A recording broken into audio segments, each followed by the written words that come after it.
الحمد لله نحمده ونستعينه ونستغفره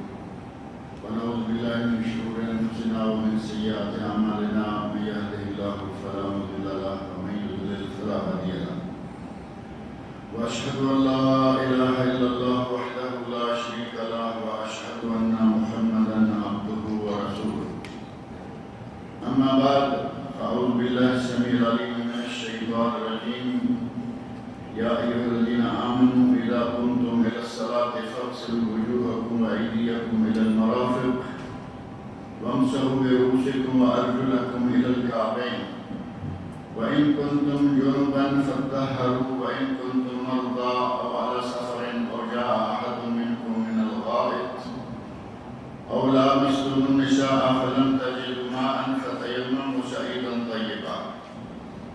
فامسحوا بوجوهكم وأيديكم منه ما يريد الله ليجعل عليكم من حرج ولكن يريد ليطهركم وليتم نعمته عليكم لعلكم تشكرون. جیسا کہ آپ کے علم میں ہے کہ غسل کے مسائل اور احکام کا ذکر چل رہا ہے اور مسائل غسل کے ضمن میں ہی بعض چیزیں ایسی ہیں کہ جن کا احکام سے تعلق غسل کی کیفیت سے تعلق تو نہیں ہے لیکن غسل سے من وجہ تعلق ہے. ان میں سے ایک چیز یہ ہے پہلے زمانے میں گھروں میں حمام اور کبھی کبھی کہیں کہیں باہر بھی نہانے کے لیے حمام ہوتے تھے اور ان حماموں کی کیفیت یا پوزیشن جیسے آج کے حمام ہیں ایسے نہیں ہوتی تھی بلکہ کھلی جگہ ہے مردوں کے لیے عورتوں کے لیے درمیان میں معمولی سا کوئی پردہ ہے اور پانی گرم رکھا گیا بیمار لوگوں کو نہانے کے لیے وہاں لے جایا کرتے تھے یا کسی بھی حاجت کے تحت لوگ وہاں نہانے کے لیے جایا کرتے تھے اور نبی اکرم صلی اللہ علیہ وسلم نے محسوس فرمایا کہ یہ طریقہ بے پردگی کا باعث بن رہا ہے تو نبی صلی اللہ علیہ وسلم نے عورتوں کو منع کر دیا کہ وہ ان حماموں میں داخل نہ ہوا کریں. اس سلسلہ میں اگر مرد ہیں تو انہیں اجازت ہے کہ ایسی جگہ پہ جا کر کوئی چادر وغیرہ یا نکر پہن کر غسل کر لیں کوئی حرج نہیں لیکن عورتوں کا وہاں داخل ہونا ٹوٹلی منع بنا دیا. لہذا حدیث میں حضرت جابر رضی اللہ عنہ بیان فرماتے ہیں کہ نبی اکرم صلی اللہ علیہ وسلم نے ارشاد فرمایا من کان یؤمن باللہ والیوم الآخر جو شخص اللہ پر ایمان رکھتا ہے اور قیامت کے دن پر ایمان رکھتا ہے فلا يدخل الحمام الا بمیسر وہ حمام میں بغیر چادر کے داخل نہ ہو یعنی حمام میں داخل ہو تو وہ باپردہ ہو بغیر چادر کے یا بغیر آج کل کی نکر وغیرہ کے داخل نہ ہو. ومن كان يؤمن بالله واليوم الآخر فلا يدخل حليلته الحمام اور جو شخص اللہ پر اور قیامت کے دن پر ایمان رکھتا ہے وہ اپنی بیوی کو حمام میں داخل نہ کرے یعنی عورتوں کو حمام میں داخل ہونے سے روکنے کے لیے نبی صلی اللہ علیہ وسلم نے شوہروں کو پابندی لگا دی کہ اگر تمہارا اللہ پر اور قیامت کے دن پر ایمان ہے تو اپنی بیویوں کو ان حماموں میں داخل ہونے کی اجازت مت دو تاکہ بے پردگی نہ پھیلے. اور ایک اور حدیث حضرت ابو ایوب انصاری رضی اللہ عنہ سے مروی ہے جس میں کئی ایک چیزوں کا ذکر آیا جن میں سے پہلی چیز ہے من کان یؤمن باللہ والیوم الآخر فلیکرم جارہ جو شخص اللہ پر اور قیامت کے دن پر ایمان رکھتا ہے اسے چاہیے کہ اپنے پڑوسی کی عزت کرے. اپنے پڑوسی کی عزت کرنا پڑوسی کے حقوق کا خیال رکھنا نبی صلی اللہ علیہ وسلم نے اس بات پر بڑی تاکید فرمائی ہے حتیٰ کہ ایک حدیث میں آتا ہے کہ نبی صلی اللہ علیہ وسلم فرماتے ہیں حضرت ابراہیم نازل ہوئے نبی صلی اللہ علیہ وسلم کے پاس آئے اور آ کر آپ فرماتے ہیں کہ مجھے پڑوسی کے حقوق کے بارے میں اتنی تاکید کی کہ مجھے لگا کہ شاید وراثت کے مال میں بھی پڑوسی کو حصہ ادا کر دیں گے۔ یعنی اس حد تک پڑوسی کے حقوق کا خیال رکھنا ضروری ہے۔ اللہ کے نبی فرماتے ہیں کہ جو شخص اللہ پر اور قیامت کے دن پر ایمان رکھتا ہے فَلْيُكْرِمْ جَارَهُ، اسے چاہیے کہ اپنے پڑوسی کی عزت کرے، اکرام کرے۔ اور جو شخص اللہ پر اور قیامت کے دن پر ایمان رکھتا ہے فَلَا يَدْخُلِ الْحَمَّامَ إِلَّا بِمِئْزَرٍ، اسے چاہیے کہ حمام میں بغیر چادر کے یا کسی کپڑے کے داخل نہ ہو۔ یہاں ایک بات یہ بھی ذہن میں رکھ لیں کہ علماء میں سے بعض فقہاء وہ ہیں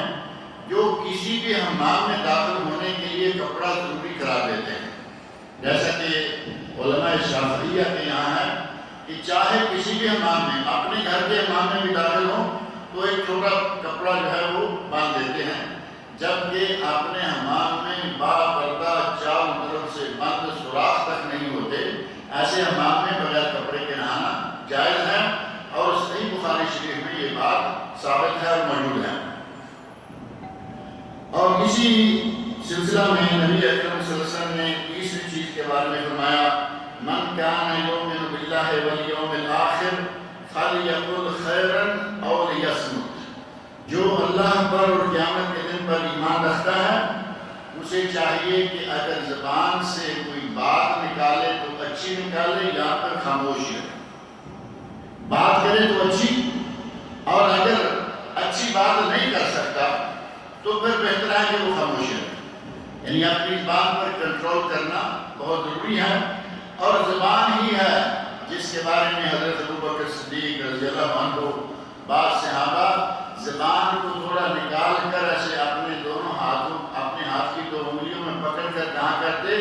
کہ تو وہ چیز ہے جس نے مجھے جگہ جگہ پر کسی نہ کسی مسئلے میں مبتلا کر دیا ہے۔ زبان سے کتنے گناہ صادر ہوتے ہیں، گالی گلوچ زبان سے، غیبت زبان سے، اور جھوٹ زبان سے، اس طرح ایک فہرست ہے زبان سے نکلنے والے گناہوں کی۔ لہذا نبی اکرم صلی اللہ علیہ وسلم نے فرمایا من کان یؤمن باللہ والیوم الآخر فلیقل خیرا او لیصمت، جو اللہ پر اور قیامت کے دن پر ایمان رکھتا ہے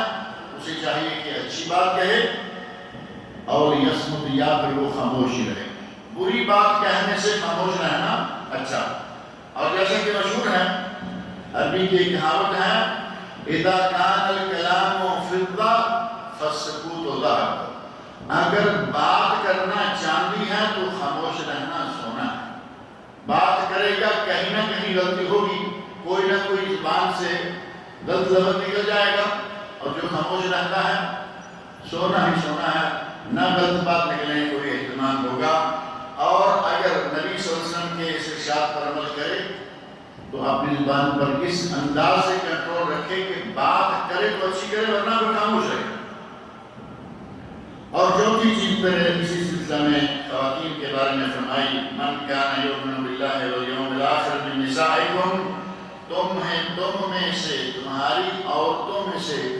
جو عورت اللہ پر اور قیامت کے دن پر ایمان رکھتی ہے اسے چاہیے فلا تدخل الحمام، یہ حمام جو بے پردگی کا باعث ہوتے ہیں ان حماموں میں داخل نہ ہوا کرے۔ اور اس موضوع کی کئی احادیث اور بھی ہیں، جن میں سے ایک حضرت ابن عباس رضی اللہ عنہما سے، دوسری قسطنطنیہ کی فوجوں کے ایک سربراہ کی طرف سے جو کہ ابو الملیح ہیں فضلی، اور ایک صاحب رضی اللہ عنہم اجمعین، ان صحابہ کی احادیث بھی ہیں جن سے اس بات کا پتہ چلتا ہے۔ اور وضو کے سلسلہ میں، غسل کے سلسلہ میں اجتماعی طور پر دونوں کا مشترکہ ایک مسئلہ یہ ہے کہ جب آدمی صحیح سنت کے مطابق غسل کرے، وہ غسل جمعہ ہو، غسل جنابت ہو، غسل سنت ہو یا مستحب غسل ہو، کوئی بھی غسل ہے، اگر صحیح سنت کے مطابق غسل کر لے اس کے بعد وضو کرنے کی کوئی ضرورت نہیں ہوتی، جیسا کہ یہ بات پہلے بھی ذکر کی گئی ہے۔ لیکن شرط یہ ہے کہ غسل کے دوران دوبارہ شرمگاہ کو ہاتھ نہ لگے، اگر شرمگاہ کو ہاتھ لگ گیا تو پھر وضو ٹوٹ گیا۔ اس سلسلہ میں حضرت جابر بن عبداللہ رضی اللہ تعالیٰ عنہ بیان فرماتے ہیں اور یہ مسند امام احمد، ابو داؤد، ترمذی، نسائی اور ابن ماجہ کی حدیث ہے، وہ بیان کرتے ہیں کہ طائف میں سے کچھ لوگ آئے اور انہوں نے نبی صلی اللہ علیہ وسلم کی خدمت میں آ کر عرض کیا اِنَّ أَرْضَنَا أَرْضٌ بَارِدَةٌ، اے اللہ کے رسول ہماری زمین ٹھنڈی ہے۔ طائف آپ کے علم میں ہے کہ آج بھی مکہ مکرمہ درجہ حرارت بڑا گرم ہوتا ہے اور طائف آ جائیں تو طائف ٹھنڈا ہوتا ہے۔ طائف میں تو کچھ عرصہ پہلے تک ایئر کنڈیشن نہیں ہوا کرتے تھے، ابھی آج کل آ گئے ہیں، سلسلہ شروع ہو گیا، موسم بدل رہے ہیں۔ طائف بہت ہی ٹھنڈا علاقہ تھا، تو صحابی آ کے کہتے ہیں کہ ہماری زمین بڑی ٹھنڈی ہے۔ فَمَا يُجْزِئُنَا مِنْ غُسْلِ الْجَنَابَةِ، اے اللہ کے رسول ہمیں غسل جنابت سے کتنا کافی ہے؟ یعنی وہ چاہ رہے ہیں کہ کم از کم سردی برداشت کرنی پڑے اور جتنا ضروری غسل ہے وہ ہمیں بتا دیا جائے۔ فقال رسول اللہ صلی اللہ علیہ وسلم، تو نبی اکرم صلی اللہ علیہ وسلم نے ارشاد فرمایا، اما انا فافرغ علی راسی ثلاثا، بھائی میں تو اپنے سر پر 3 لبے پانی ڈالتا ہوں۔ یعنی باقی غسل جو ہیں اس کی طرف اشارہ کر دیا، پوری تفصیل نہیں بتائی، سر میں ہی زیادہ سردی کا اثر ہوتا ہے، فرمایا میں تو 3 لبے یعنی 3 لبے پانی سر پہ ڈال کر اچھی طرح سر کو ملتا ہوں اور اس کے بعد سارے جسم پر پانی بہا دیتا ہوں۔ یعنی کم از کم اتنا ہونا چاہیے کہ آدمی اچھی طرح سر کو دھو لے اور باقی جسم کو 3 مرتبہ دھوئے،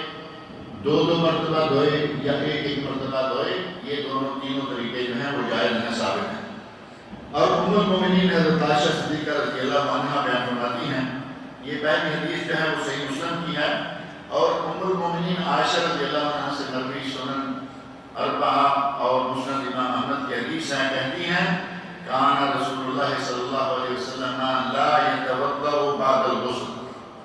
نبی صلی اللہ علیہ وسلم کی عادت مبارکہ یہ تھی کہ آپ غسل کے بعد الگ سے وضو نہیں کیا کرتے تھے، یعنی غسل کر لیا اور مسنون طریقہ سے، ظاہر ہے کہ نبی اکرم صلی اللہ علیہ وسلم ہمیشہ مسنون طریقہ سے، مسنون کیفیت سے غسل فرمایا کرتے تھے۔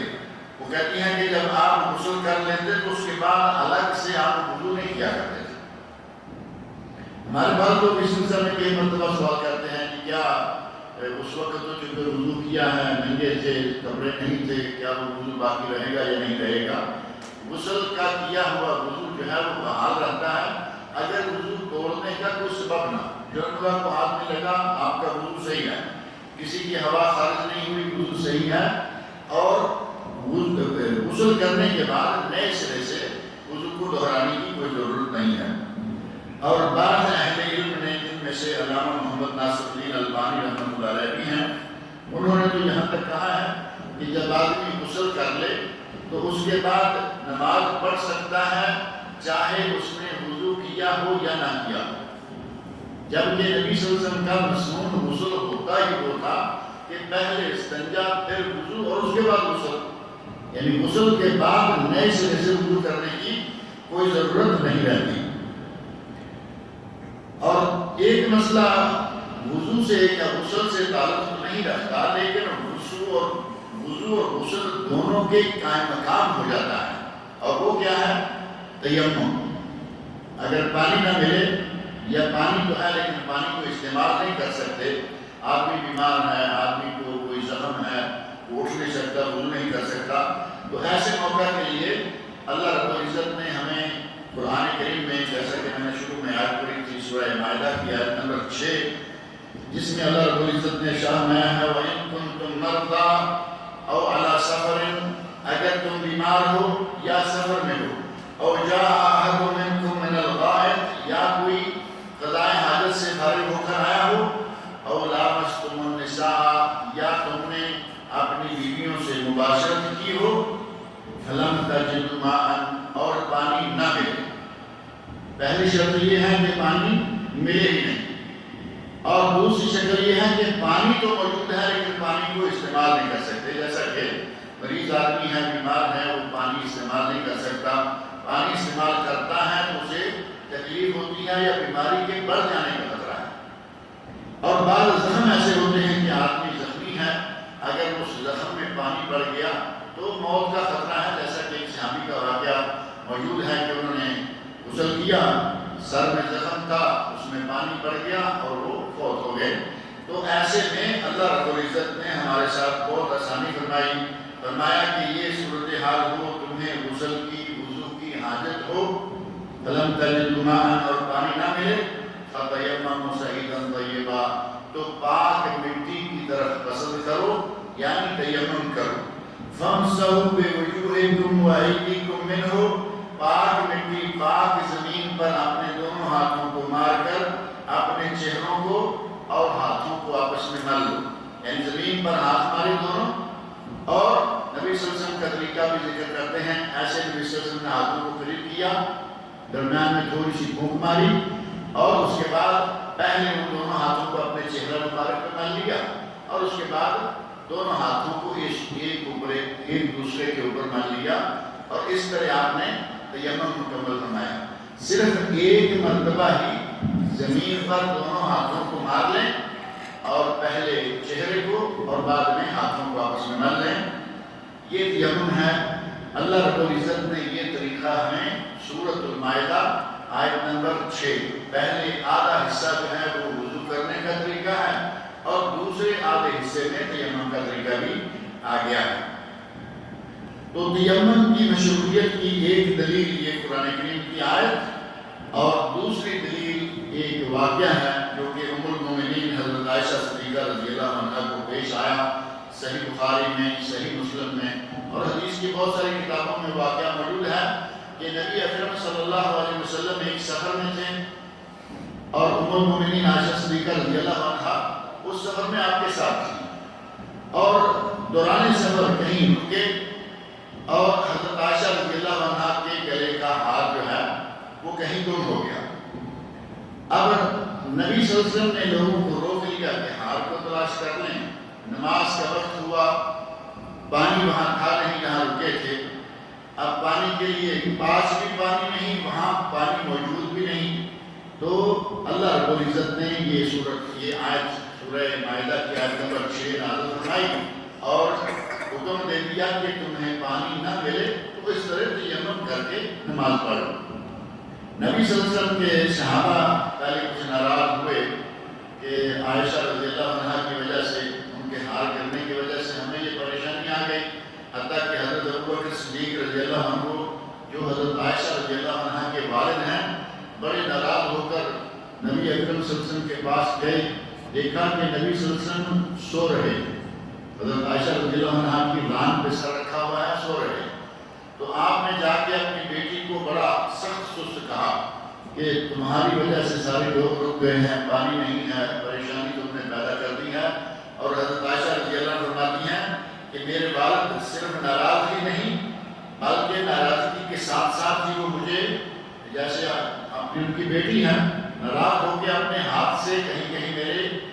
پہلو میں تھوڑا سا چوکا بھی مار رہے ہیں، اور اتنے وہ ناراض ہوئے، چوکے مارے، لیکن میں حرکت نہیں کر رہی کیونکہ میری ران پر نبی اکرم صلی اللہ علیہ وسلم کا سر اقدس ہے اور آپ سوئے ہوئے ہیں، اور میں نے نہیں چاہا کہ میں حرکت کروں اور آپ کی نیند جو ہے وہ اچاٹ ہو جائے، لہذا میں اپنی جگہ پر رہی اور صبح ہوئی، اللہ رب العزت نے یہ آیت نازل فرما دی، فجر کے لیے وضو کرنے کا وقت آیا، اللہ نے یہ آیت نازل فرما دی کہ اگر پانی نہ ملے تو تیمم کر لو۔ حضرت حسین بن حضیر رضی اللہ عنہ صحابی ہیں، وہ کہتے ہیں ما ہی بأول برکتکم یا آل ابی بکر،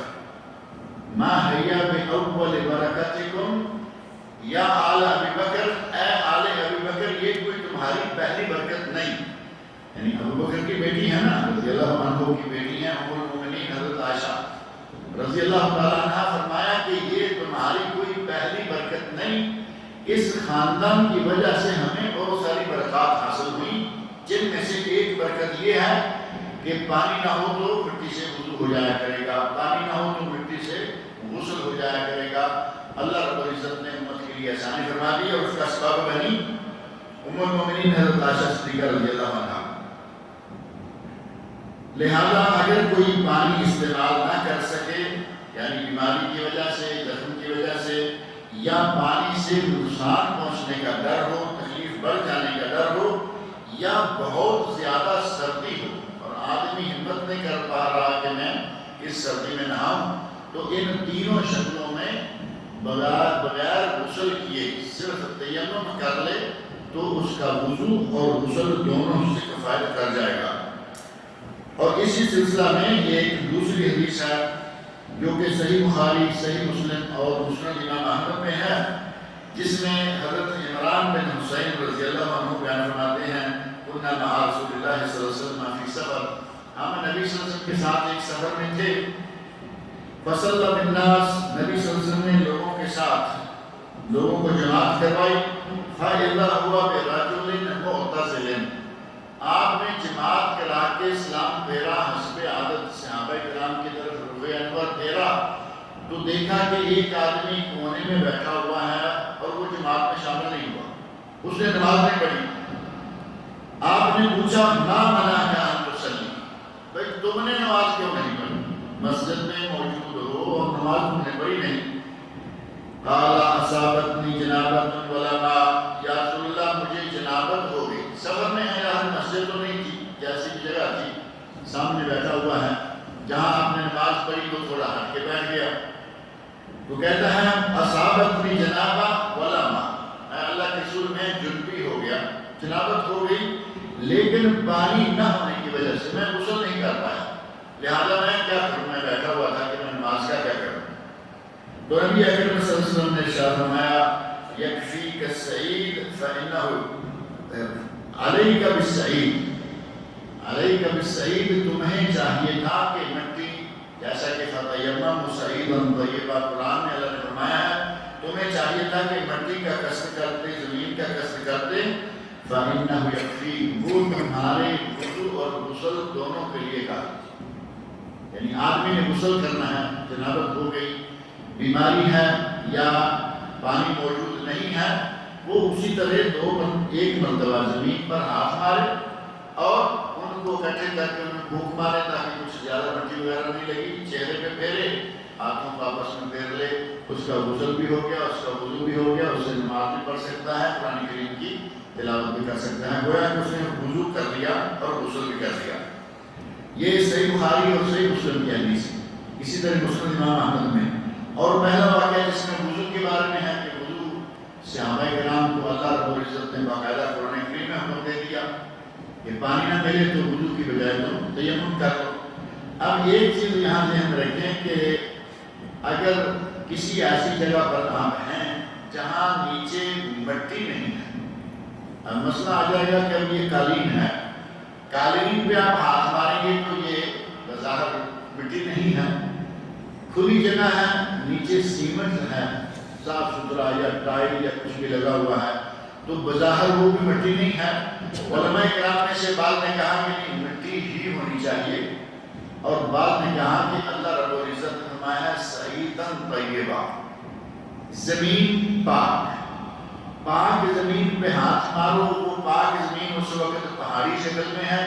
وہ پاک زمین مٹی کی شکل میں ہے، وہ پاک زمین ریت کی شکل میں ہے، وہ پاک زمین چونے کی شکل میں ہے، کسی بھی شکل میں ہے، اس کے اوپر ہاتھ مارو تمہارا تیمم ہو جائے گا، کیونکہ اللہ رب العزت نے یہ تفصیل نہیں بتائی بلکہ مطلقاً فَتَيَمَّمُوا صَعِيدًا طَيِّبًا، پاک زمین کا قصد کرو۔ اب ظاہر ہے کہ یہ قالین زمین نہیں ہے، قالین سے آپ نیچے باہر کہیں دوسری جگہ جہاں ڈائریکٹ آپ کا تعلق زمین سے ہو جائے وہاں ہاتھ ماریں گے کافی ہو گیا۔ بعض فقہا نے کہا ہے کہ آپ گاڑی میں بیٹھے ہوئے ہیں، گاڑی چل رہی ہے، ٹرین ہے، اور ٹرین کے نیچے آپ کا جی نہیں چاہ رہا کیونکہ نیچے پاؤں کی دور یہ وہ ہوگی، آپ صرف ایسے دیوار پہ انگلی لگا کے دیکھیں، پتہ چل جائے گا کہ یہاں گردوبان ہے، وہاں ہاتھ ماریں، آپ کا تیمم انشاءاللہ وہاں بھی ہو جائے گا۔ تو غرض مٹی یا زمین، ریت، پتھر، کوئی فرق نہیں، کسی چیز پر بھی آپ ہاتھ مار لیں تو آپ کا تیمم انشاءاللہ ہو جائے گا۔ میں وہ حدیث ایک بار دیتا ہوں جو میں ذکر کر رہا تھا کہ صحابی کا سر کٹ گیا اور انہوں نے غسل کیا جس سے ان کی وفات واقع ہو گئی۔ حضرت جابر رضی اللہ عنہ سے مروی یہ حدیث ہے، سنن ابو داؤد، سنن کبریٰ بیہقی اور دارقطنی میں، کہتے ہیں خرجنا فی سفر، ہم ایک سفر میں نکلے، فاصاب رجل منا حجر، ہم میں سے ایک آدمی کے سر پر پتھر لگا، فشجّهُ فِي رَأْسِهِ، اس پتھر نے ان کے سر میں زخم کر دیا، یعنی سر جو ہے وہ کافی زخمی ہو گیا۔ ثم احتلم، اور اتفاق ایسا ہوا کہ ان صاحب کو جنابت بھی ہو گئی، احتلام ہو گیا۔ فسأل أصحابه هل تجدون لي رخصة في التيمم، انہوں نے اپنے ساتھیوں سے پوچھا کہ بھائی میرے ساتھ یہ واقعہ پیش آ گیا ہے، سر پھٹا ہوا ہے اور مجھے غسل کرنا واجب ہو چکا ہے، تو کیا میرے لیے کوئی رخصت پاتے ہو، کوئی گنجائش ہے کہ میں تیمم کر لوں؟ صحابہ جو ہیں انہوں نے کہا ما نجد لك رخصة وأنت تقدر على الماء، ہم تو تمہارے لیے کوئی رخصت نہیں پا رہے کیونکہ تم پانی استعمال کر سکتے ہو۔ ان کا مطلب تھا کہ باقی سارا جسم ٹھیک ہے، پانی استعمال کر سکتے ہو۔ انہوں نے پانی استعمال کیا اور غسل کیا، فمات، غسل کیا جس کے نتیجے میں وہ فوت ہو گئے، ان کی وفات ہو گئی۔ فلما قدمنا على رسول اللہ صلی اللہ علیہ وسلم اخبر بذلك، ہم نبی صلی اللہ علیہ وسلم کی خدمت میں حاضر ہوئے، آپ کو خبر دی گئی۔ فقال قتلوه قتلهم اللہ، اللہ ان کو غارت کرے، انہوں نے اپنے ساتھی کو قتل کر دیا۔ یعنی نبی صلی اللہ علیہ وسلم ناراض ہوئے، ظاہر ہے کہ وہ قاتل تو نہیں تھے لیکن کچھ ایسا انداز آپ نے اختیار فرمایا کہ جس سے آپ کا غصہ اور غضب ظاہر ہے۔ فرمایا قتلوه قتلهم اللہ، اللہ ان کو غارت کرے، اللہ ان کو قتل کرے، انہوں نے اپنے ساتھی کو قتل کر دیا، یعنی غلط فتویٰ دے کر اس کی جان لے۔ الا سألوا اذ لم يعلموا، جب انہیں معلوم نہیں تھا مسئلہ تو انہوں نے پوچھ کیوں نہیں کیا؟ انہیں معلوم نہیں تھا کہ اس میں گنجائش ہے یا نہیں ہے، ایسے کہا کہ ہم تو گنجائش نہیں پاتے، ان کا کام تھا کہ پوچھ لیتے، جو سمجھتا ہے جو جانتا ہے۔ یعنی نبی اکرم صلی اللہ علیہ وسلم سے سوال کیا جاتا یا آپ کے صحابہ میں سے کوئی جو بعض معروف مفتی قسم کے صحابہ تھے ان سے پوچھا جاتا۔ فرمایا الا سألوا اذ لم يعلموا، جب انہیں معلوم نہیں تھا تو انہوں نے سوال کیوں نہیں کیا؟ اور ساتھ پھر آپ نے مستقل قاعدہ کلیہ بیان فرما دیا، فإنما شفاء العی السؤال، جاہل کی جہالت کی بیماری کا علاج سوال ہے۔ شفاء العی، عی کا معنی بیمار بھی ہوتا ہے، بیمار کا علاج سوال کرنا ہے۔ جب کسی سے پوچھے گا نہیں کہ اس کی دوا کیا ہے، ہمارے یہاں ایک کہاوت مشہور ہے کہ آدمی بیمار ہو جائے تو چھت پہ چڑھ کے شور مچائے تاکہ کوئی نہ کوئی اس کو دوائی بتائے گا، سوال کرے گا تو اگر اندر پڑا رہے گا تو کون سے بتائے گا؟ تو یہاں ہے نبی اکرم صلی اللہ علیہ وسلم کا ارشاد، شفاء العی السؤال، بیمار کا یا جاہل کا علاج کیا ہے؟ سوال کرنا۔ یعنی اگر علم نہیں ہے تو سوال کرو، پوچھو، معلوم ہو جائے گا۔ آگے فرمایا انما کان یکفیہ ان یتیمم، اس کے لیے اتنا ہی کافی تھا کہ وہ تیمم کر لیتا، یعنی سر پھٹا ہوا ہے، احتلام ہو گیا، جنابت ہو گئی، زمین پر دو ہاتھ مارتا، اس کو غسل کرنے کی کوئی ضرورت ہی نہیں تھی۔ اور یحسب علی جرحہ ثم یمسح علیہ ویغسل سائر جسدہ، اور دوسرا طریقہ یہ تھا کہ اگر وہ مزید اطمینان قلب کے لیے یہ کر لیتا کہ اپنے سر پہ پٹی باندھتا، باقی سارے جسم کو دھو لیتا اور پٹی کے اوپر سے گیلے ہاتھ کو پھیر دیتا، مسح کر دیتا، تو اس کا غسل مکمل ہو جاتا، نہ زخم میں پانی جاتا اور نہ اس کی موت واقع ہوتی۔ نبی اکرم صلی اللہ علیہ وسلم نے ایسی حالت میں یہ طریقہ اختیار کرنے کا حکم دیا، اور صحابہ کرام کو سختی کے ساتھ ناراض ہوتے ہوئے فرمایا قتلوه قتلهم اللہ، اپنے ساتھی کو انہوں نے قتل کر دیا، اللہ نے قتل کرے۔ ظاہر ہے یہ بد دعا تو نہیں تھی لیکن غصے کا اظہار یقیناً تھا۔ اللہ رب العزت مجھے اور آپ سب لوگوں کو نبی اکرم صلی اللہ علیہ وسلم کے ارشادات پڑھنے، سننے، سمجھنے اور ان پر عمل کرنے کی توفیق عطا۔ ایک سوال ہے کہ کیا خلا والی عورت اپنے خامد سے دوبارہ نکاح کر سکتی ہے؟ اگر رجوع کرنا چاہے تو کیسے کرے؟ پہلی بات یہ ہے کہ خلا میں رجوع نہیں ہوتا، خلا میں رجوع نہیں۔ اگر شوہر نے طلاق دے دی ہے تو اسے حق ہے کہ 3 مہینے کے اندر رجوع کر لے، پہلی طلاق کے بعد پھر کبھی طلاق دی، دوبارہ 3 مہینے کے اندر رجوع کر سکتا ہے۔ جب تیسری طلاق دے بیٹھے گا تو رجوع کا معاملہ ختم ہو گیا، طلاق ہوئی اور علیحدگی ہو گئی۔ اور اگر عورت نے طلب کیا ہے خلا، اور عورت کے مطالبے پر کھلا ہو جائے تو اب شوہر کو حق نہیں ہے کہ وہ رجوع کرے. اب عورت کی مرضی ہے، چاہے تو دوبارہ نکاح کرے چاہے تو نہ کرے. اگر اس خلا کی حالت میں بھی شوہر کو رجوع کا حق رہے، پہلے اس نے اس کے ہاتھوں تنگ آ کر طلاق کا مطالبہ کیا کہ مجھے خلا چاہیے، اگر رجوع کا حق ہو تو وہ 10 دن کے بعد کہے گا میں دوبارہ واپس لیتا ہوں، پھر دوبارہ اسی عذاب میں جائے گی. اللہ رب العزت نے، نبی اکرم صلی اللہ علیہ وسلم نے اس عورت کے شوہر کو خلے کا حق ہی نہیں دیا، کیونکہ اس نے اس کے ہاتھوں تنگ آ کر خلا طلب کیا تھا، لہذا اس کی مرضی.